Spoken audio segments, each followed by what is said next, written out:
Hello guys, welcome back to this channel. In this today's tutorial, I'm going to show you how you can apply same transition to all clips in CapCut PC.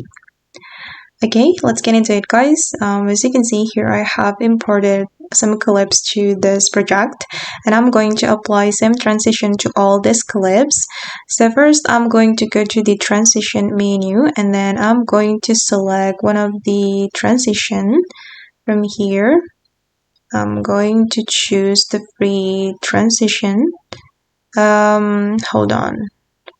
I'm gonna choose the basic. I'm gonna choose left transition.